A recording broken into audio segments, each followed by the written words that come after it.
Welcome to another exciting adventure of the Stanley Parable. So, I've done 2 more entrances, so I'm actually going to shut the door.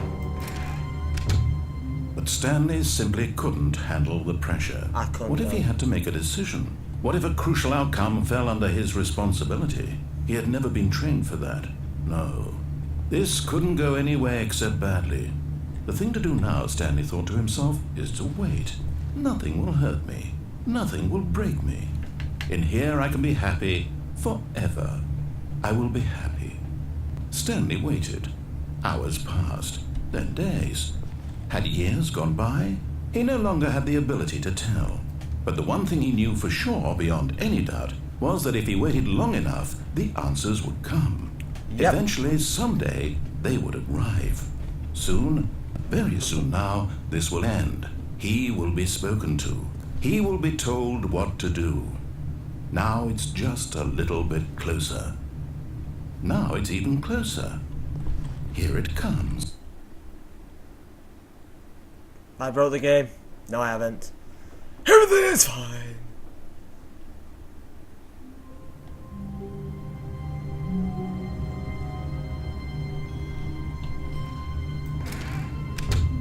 But Stanley simply couldn't handle the pressure. Have a bite. What if he had to... I'm bite. Sorry about that.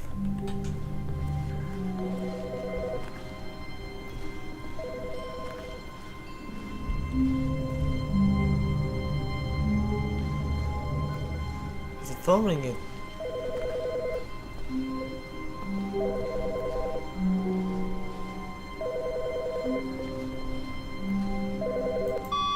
Good morning. Thank you for contacting the Future Happiness Foundation. We are confirming your shipment of 1,327 cardboard boxes to your place of work. Can you verify that this is correct? Excellent. Your order will arrive shortly. Thank you again for contacting the Future Happiness Foundation.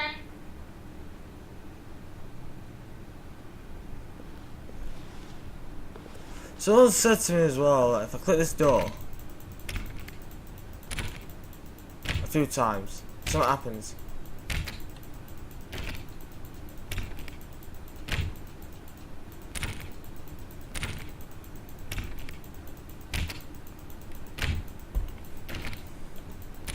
Stood for a long time in one spot. It's part of a game. He likes to see how long he can go without dying. So far, he's doing excellent.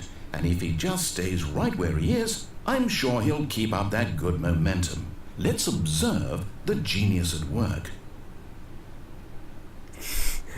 I don't think it actually worked. Was it 4:30 it works? It's just one of these doors. I think I could over like 10 times or something.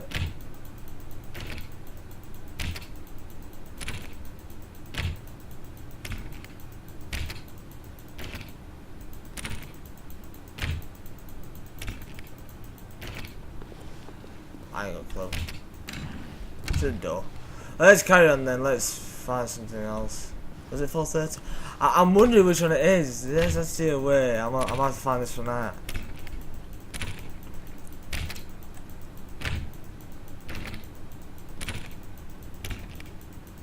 I'll find out. I'll find it later. Right, let's carry on.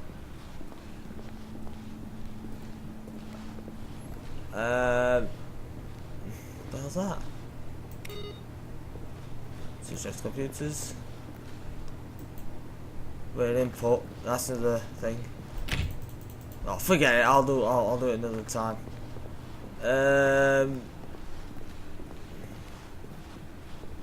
When Stanley came to a set of 2 open doors, he entered the door on his left. We'll go to the left.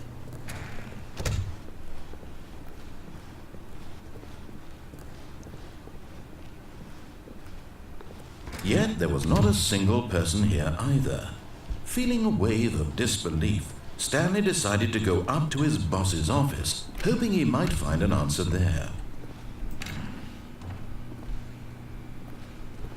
Stanley stepped into the broom closet, but there was nothing.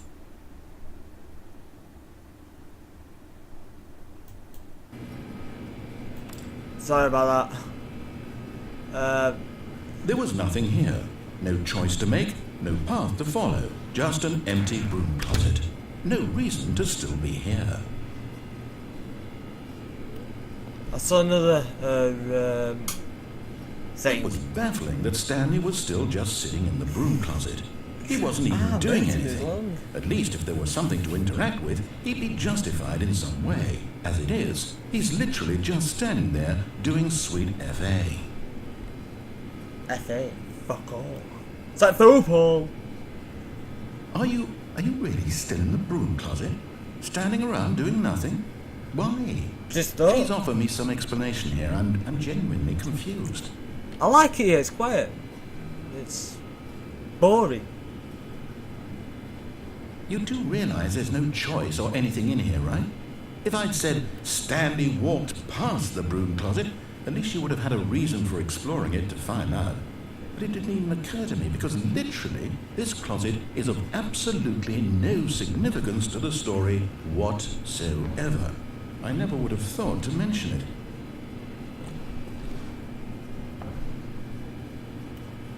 Maybe to you this is somehow its own branching path. Maybe when you go and talk about this with your friends, you'll say, "Oh, did you get the broom closet ending? The broom closet ending was my favourite." I hope your friends find this concerning. I don't have no friends, so there. Stanley was fat and ugly and really, really stupid. He probably only got the job because of a family connection. That's how stupid he is. That or with drug money. Also, Stanley is addicted to drugs and hookers. Is there? Well, I've come to a very definite conclusion about what's going on right now. What's that? You're dead. Yeah. You got to this broom closet, explored it a bit, and were just about to leave because there's nothing here, when a physical malady of some sort shut down your central nervous system and you collapsed on the keyboard. Well, in a situation like this, the responsible thing is to alert someone nearby so as to ensure that your body is taken care of before it begins to decompose. Hello? Anyone who happens to be nearby? The person at this computer is dead. He or she has fallen prey to any number of your countless human physiological vulnerabilities. It's indicative of the long-term sustainability of your species. Please remove their corpse from the area and instruct another human to take their place at the computer, making sure they understand basic first-person video game mechanics and filling them in on the history of narrative tropes in video gaming, so that the irony and insightful commentary of this game is not lost on them. All right, when you've done that, just step out into the hallway. Ah, second player, it's good to have you on board. I guarantee you can't do any worse than the person who came before you. What happens if I go back in? I'm gonna go back in. You too? Unbelievable. I'm at the mercy of an entire species of invalids. Perhaps there's a monkey nearby you can hand the controls to. A fish? Fungus? Look, you can hammer out the details. I'm not particularly picky. I'll just be waiting for when you're ready to pick up the story again. Coming to a staircase, Stanley walked upstairs to his boss's office. No, I'm actually going downstairs. Could do with a flashlight. But Stanley just couldn't do it. Nope. He considered the possibility of facing his boss, admitting he had left his post during work hours. He might be fired for that. Ooh. And in such a competitive economy, why had he taken that risk? All because he believed everyone had vanished. His boss would think he was crazy. And then something occurred to Stanley. Maybe, he thought to himself, maybe I am crazy. I am, yeah. All of my co-workers blinking mysteriously out of existence in a single moment for no reason at all. None of it made any logical sense. And as Stanley pondered this, he began to make other strange observations. Like For what? example, why couldn't he see his feet when he looked down? Why did doors close automatically behind him wherever he went? And for that matter, these rooms were starting to look pretty familiar. Were they simply repeating? No, Stanley said to himself, this is all too strange. This can't be real. And at last, he came to the conclusion that had been on the tip of his tongue. He just hadn't found the words for it. I'm dreaming, he yelled. This is all a dream. Oh, what a relief. Stanley felt to have finally found an answer, an explanation. His co-workers weren't actually gone. He wasn't going to lose his job. He wasn't crazy after all. And he thought to himself, I suppose I'll wake up soon. I'll have to go back to my boring real-life job pushing buttons. I may as well enjoy this while I'm still lucid. So, he imagined himself flying and began to gently float above the ground. Then he imagined himself soaring through space on a magical starfield, and it too appeared. It was so much fun, and Stanley marveled that he had still not woken up. How was he remaining so lucid? And then perhaps the strangest question of them all entered Stanley's head. One he was amazed he hadn't asked himself sooner.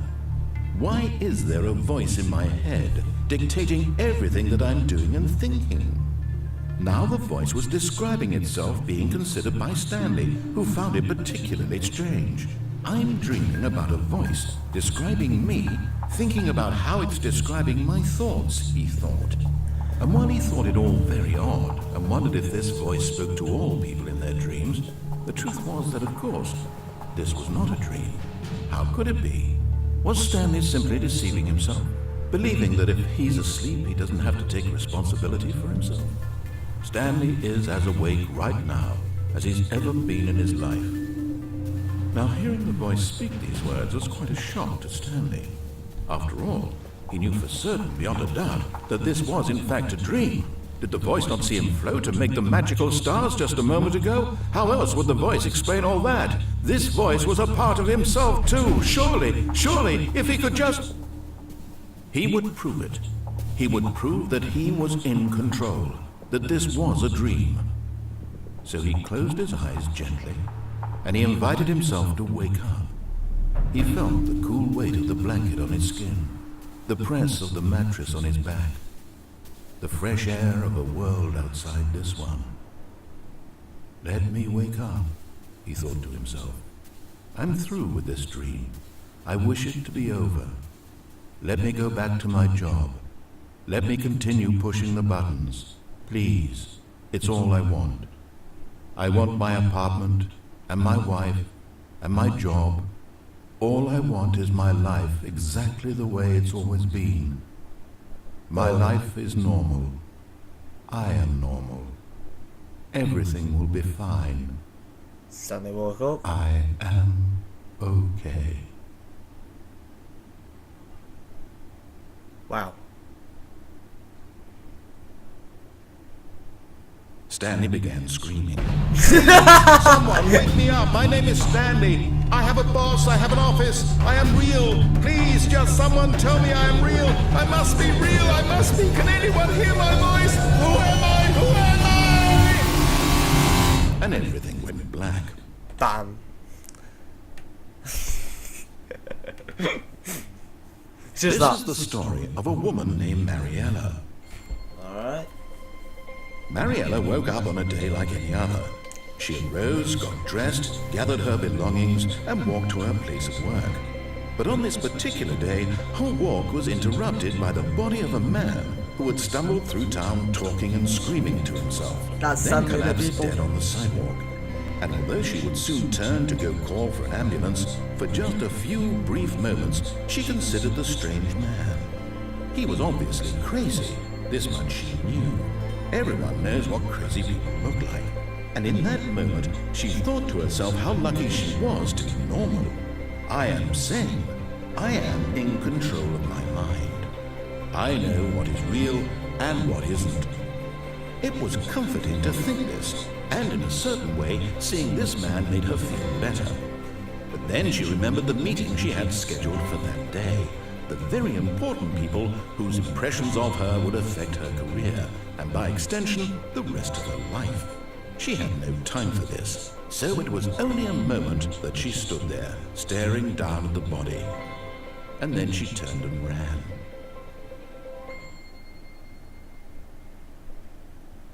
That's it.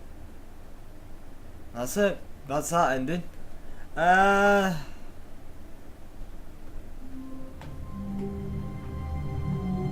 Yeah, carry on. I'll do one more ending. All of his co-workers were gone. What could it mean? Stanley decided to go to the meeting room. Perhaps he had simply missed a memo.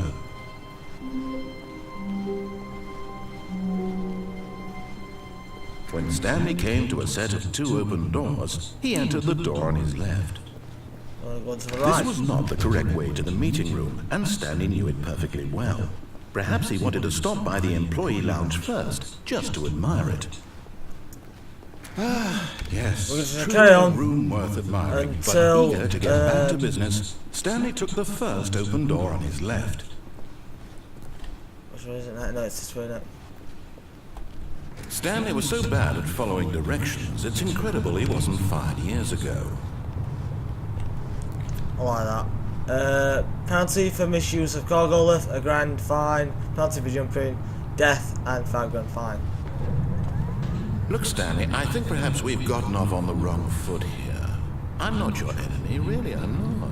I realize that investing your trust in someone else can be difficult, but the fact is that the story has been about nothing but you all this time. There's someone you've been neglecting, Stanley.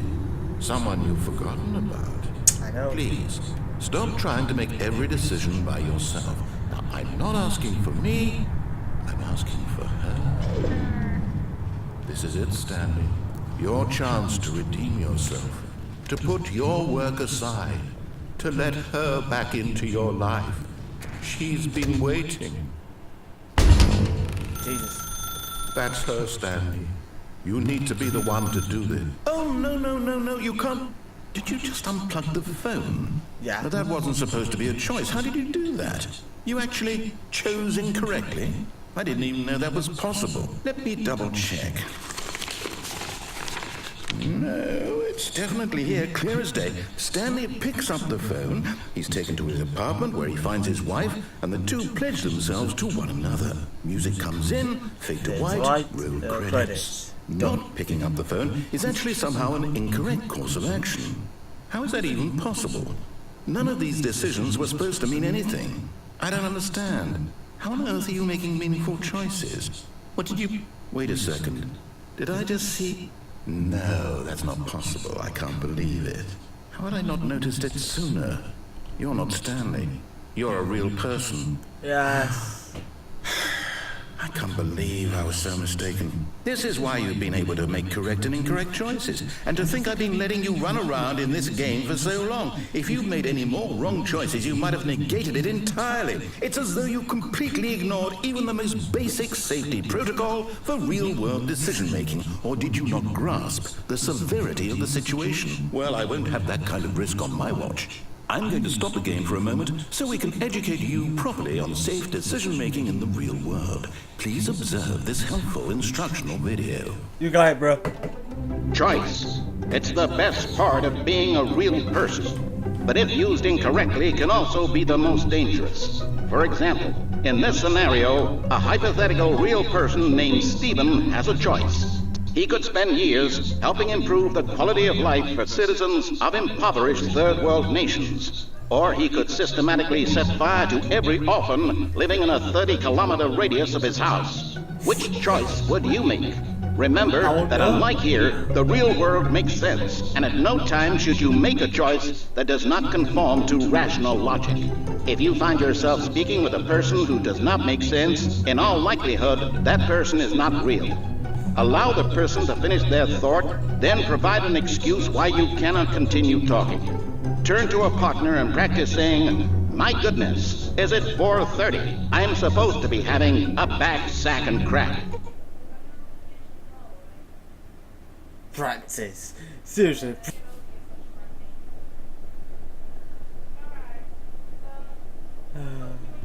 Excellent.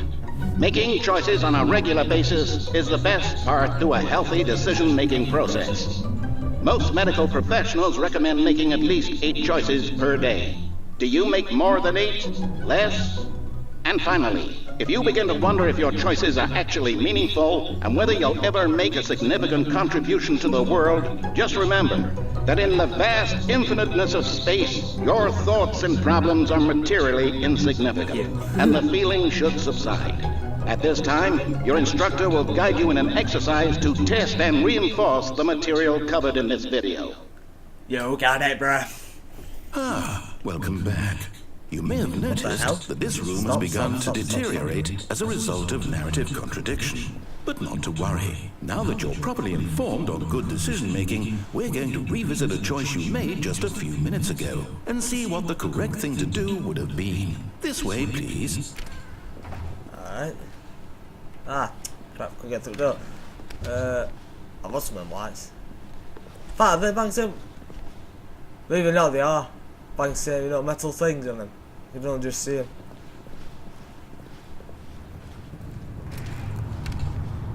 It's all health and safety now. Now that we know your choices are meaningful, we can't have you jumping off the platform and dying. Imagine the main character dying senselessly halfway through the story. That story would make no sense at all. We just need to get you home as soon as possible before the narrative contradiction gets any worse. Unfortunately, it seems this place is not well equipped to deal with reality.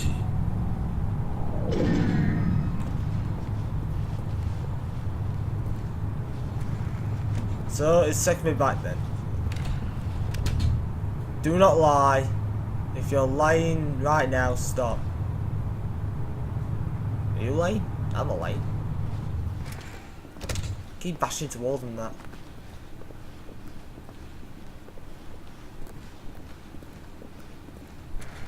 Almost there. You'll take the door on the left, back to the correct ending, the story will have resolution once again, and you'll be home free in the real world. Oh, thank you.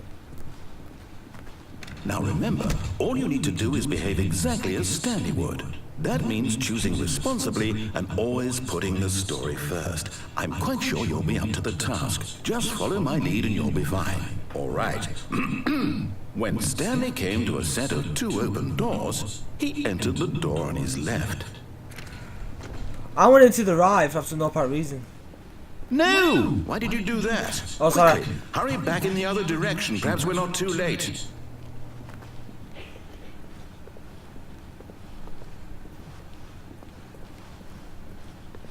Oh, it's ruined. I can't believe, after everything we talked about, that my story, you've destroyed my work. Why? For what? What did you get out of that? What did you think was so special about seeing the game undone, left here like so much garbage? It's worthless now. And what am I supposed to do? Even if there were a way to continue, would it be worth it? To know that my story is now incorrect? How can I go back to that? I can't erase that knowledge. I'll have to live with it forever, reliving its impossibility forever. I couldn't live that way. Is it better to shut the game down entirely? To willingly destroy all of my work? I don't know. What's the answer? What do I do? What do I do? What do I... No, I have to. I have to shut the game down. I have to. I have to.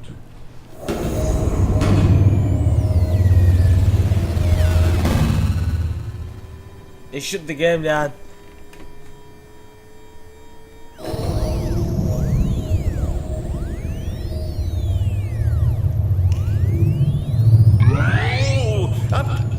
I'm here. I'm still here. Here in this pile of rubbish. With you. You. Who thought you were so clever. Now look where we are. My entire game is destroyed. It was the only thing in the world that was mine, and you've run it into the ground. What, did you think that would be funny? You just had to see? Didn't I impress upon you how important it was to be like Stanley? He actually knows how to do what I tell him to. He understands that if I say to do something, there's a damn good reason for it. That thought hadn't even occurred to you, had it? No. That there's a world outside of you? You're a child. Thank you. Oh, my story. If you'd just gone through the door on the left, you would have seen it. There was a whole underground facility. You would have destroyed it and been victorious. It would have been so perfect. I worked so hard on it. I tried so hard. Just behave exactly as Stanley would. That means choosing responsibly and always putting the story first. I'm quite sure you'll be up to the task. Just follow my lead and you'll be fine. All right. When Stanley came to a set of 2 open doors, he entered the door on his left.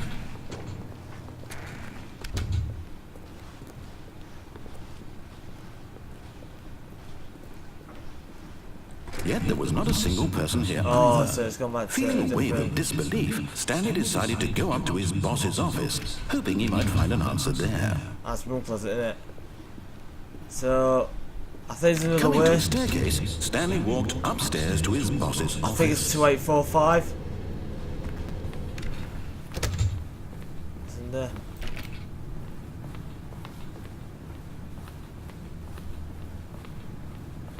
Stepping inside his manager's office, Stanley was once again stunned to discover not an indication of any human life. The hell? Shocked, unraveled, Stanley wondered in disbelief who orchestrated this, until he saw the door with a voice receiver next to it.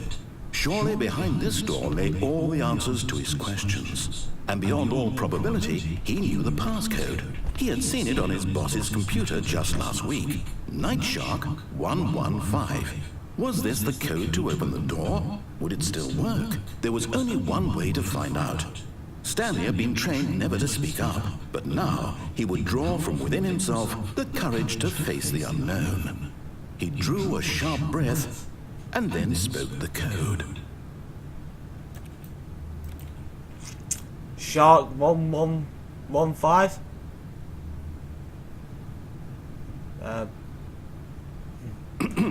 Stanley spoke the code. Nightshark 115. He spoke it into the receiver, right there on the wall.